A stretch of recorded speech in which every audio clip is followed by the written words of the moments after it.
Hi, welcome back to my channel. My name is Aralia. I'm so excited to have you here. Today's video is going to be all about the 2019 spring fashion trends, what is hot and what is not. If you are new here, the content I post on my channel is all around fashion and style for the woman over 50. I am all about styling yourself beautifully in your second half because frankly, life is too short not to. I post twice a week, so if you are into it, then make sure to hit the subscribe button and the notification bell so that you don't miss a thing. All right, let's go ahead and jump into today's video. As I mentioned, spring 2019 fashions. What is hot? What is not? Oh my goodness, there is so much to talk about. I have actually decided to focus on 5 hot and 5 not trends because frankly, this spring, there are tons of fashion trends out there. Some of them are repeats from what we saw in fall, so probably won't cover off on those too much, but definitely going to talk about what is new.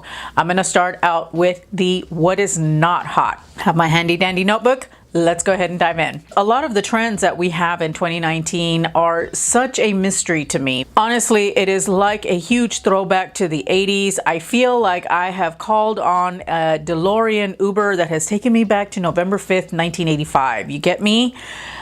It's just such a time warp back to when I was a teenager in high school and college and yeah. The first trend that is a big not for me that I just absolutely cannot understand, I do not comprehend, I cannot get my head wrapped around it is dad sneakers. I don't get the fascination with these chunky sneakers. Oh my gosh, I saw so much of that when I was younger. They are chunky, they are clunky, they are just bad. They were bad in the 80s, they're even worse now. I don't get it. I don't get it. If you love dad sneakers, by the way, or if you love any of the trends that are nots for me, that's fine. I'm me, you're you, you be you boo. Let's just move on. The next trend that hit the runways pretty hard this season was tie-dye. I have 2 words about this trend. Just no. That is all. So we have seen this all over Instagram, and I really hope that this trend is actually on the decline, and that is biker shorts. I don't understand how biker shorts have hit mainstream fashion. I mean, I get it if you ride a bike all the time, you know, and that's kind of your outfit, that's your uniform, but everybody else, really? I mean, come on now. That is taking athleisure to a level that we really don't need to go to. We really don't need to go there. And I'm really hoping that this particular trend is out the door because I just can't. I just can't. The next trend that I wanted to mention is acid wash jeans. I was so surprised to see this on the runways. It was everywhere. I did not like acid wash jeans even back in the 80s. And I certainly don't like it now. I mean, you see it everywhere. Jeans, shorts, skirts, jackets, bags, all with the acid wash, or I think they call it distress these days. I don't know. It was just bad back then, and it's just not all that great now. I just, no. No. The other trend that really throws me back is neon. I wore neon back in the 80s. I'm not gonna lie. I will admit to it. I did wear it. I had neon jellies. I had neon gloves. I had neon socks. I had a neon sweatshirt. I wore neon because I felt like I wanted to shock and annoy my teachers in high school. So I would wear it and get a lot of commentary and I would love it. But now I realize that neon is a really hard color palette to work in any wardrobe. You might be able to throw a piece of neon in here and there, but really it's a unitasker. There's not a whole lot that you can do with it. It's not going to work well into your wardrobe, and it's not going to be something, I don't think that this is something that's going to last beyond spring and summer. At least I hope not, but I could be wrong. I've been wrong before.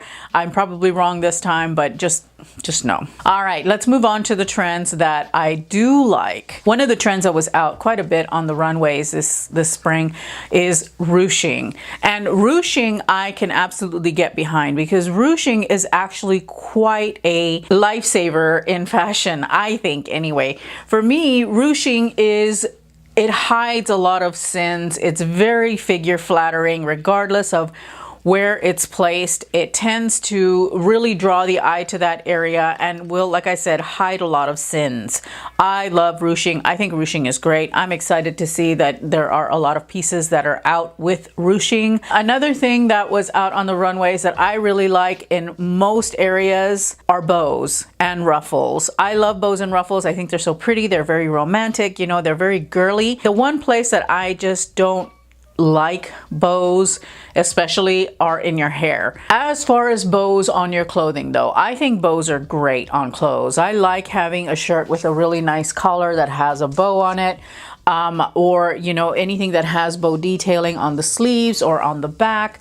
Bags that have got bows on them, I think that they're actually quite pretty and quite feminine and not a bad thing in my opinion. One of the other trends that I really can get behind is the terracotta or warm orange trend, or as they're calling it, sunshine orange or sunshine colors. They are beautiful and I love me a good terracotta. I do. And I have a video actually where I talk about wearing terracotta. I really do love the warmth of terracotta. I think it's a beautiful color. It's very flattering and it reminds me of summer. It really does. It reminds me of the desert. Another huge trend is our neutrals, and I talk about that in that video as well. Neutrals, or beige in particular, are really, really big. I do like beige to a certain extent. I really like mixing beige with gray. I think beige and gray look beautiful together, or I like beige and black. There's nothing wrong with a black and tan kind of thing going on. I can get behind this one because it does help to really class up your wardrobe, and it will provide that, you know, that certain air of expensive to your wardrobe. And if you decide even to go with head to toe beige, that's awesome because you can play a lot with textures. Beige can be a little blah, but when you start mixing in textures or you start mixing in other neutrals, it starts looking wonderful. And then if you decide to pop a color with it, even better. So yeah, I do like the beige trend. I think the beige trend is awesome. The last hot trend that I am getting behind are pleats. I am dying to get my hands on a pleated skirt. I want a pleated skirt. I am shopping for one, trying to keep my eye out where I can find the best one. If you have any suggestions on where you can get a beautiful pleated skirt for a curvy woman, then let me know in the comments down below. I'm curious to know because I am on the market for one. I just have to make sure that it is the right one at the right length, because being a curvy girl, pleats can make me look a little bit fluffy, and I don't want to look fluffy. I want to look sophisticated and beautiful. Pleats are showing up everywhere. You can wear them on your skirts. You can have them, you know, on your blouse. I think Rachel Roy has got a really beautiful pleated blouse that I've got my eye on at Nordstrom. I really do love pleats. I've always loved pleats. Even as a young girl, I thought that they were beautiful, and I do definitely want to partake in that particular trend this year. Those are my 5 not so hot and hot spring 2019 trends. Let me know what you are looking forward to in the spring trends down below. There are some definite hits and there are some definite misses where the trends are concerned. That's not to say that everyone can't partake in any or all of these trends. It's just you have to be picky and choosy. And honestly, even if it's a not hot trend for me, if it is something that you love, then by all means wear it, rock it, own it. So that is all that I have for you today. If you enjoyed this video, please give me a thumbs up. It really helps me out. Also, I am trying to hit 1,000 subscribers before summer. So if you are not subscribed, please make sure to hit the subscribe button so that I can hit my goal. And if you are subscribed, make sure to share with your friends that are not subscribed to me so that way you can help me to hit this goal. I would really, really appreciate it. Thank you again so much for watching, and remember to live a life filled with confidence, grace, and style. I will see you in my next video. Bye.